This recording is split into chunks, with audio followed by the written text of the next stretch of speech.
Hello दोस्तों, नमस्ते। कैसे हैं आप लोग?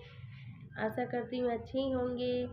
मेरे चैनल में आप सभी लोग का स्वागत है। मैं संगीता मिश्रा आज मैं लेकर आई हूँ ब्याह के गीत। आप लोग सुनिए और कमेंट द्वारा बताइए मेरा गीत आप लोग को कैसा लगा। अगर अच्छा लगे तो शेयर सब्सक्राइब कर दीजिएगा।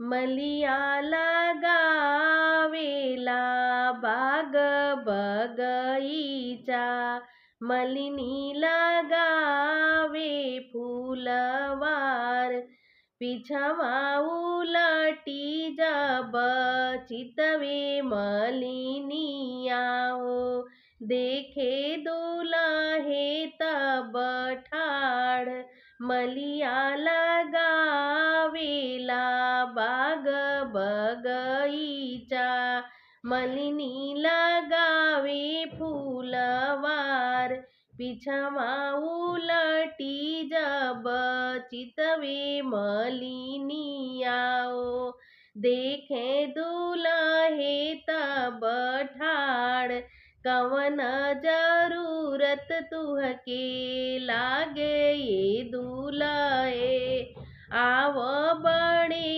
भीनुसार, कवन जरूरत तुहके लागे ये दुल्हे, आव बड़े भीनुसार, फुलवा के मऊर जीनी गोथाए मलिया, धूप लगे को मिलाई, फुलवा के मऊर जीनी गोथाए मलिया, धूप लगे को मिलाई, सोनवा के मऊरवा बनाऊ मलिनिया, धूप लगे छटकार, सोनवा के मऊरवा बनाऊ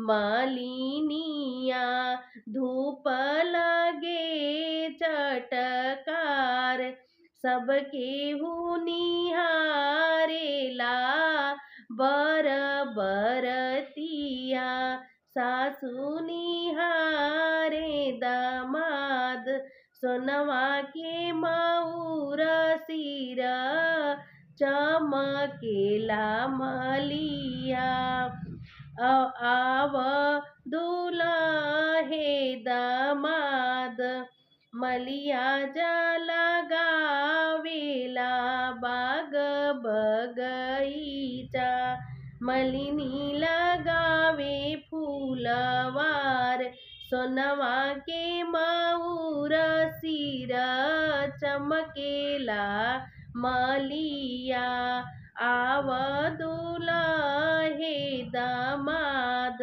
मलिया लगावेला बाग बगईचा, मलिनी लगावे फूलवार।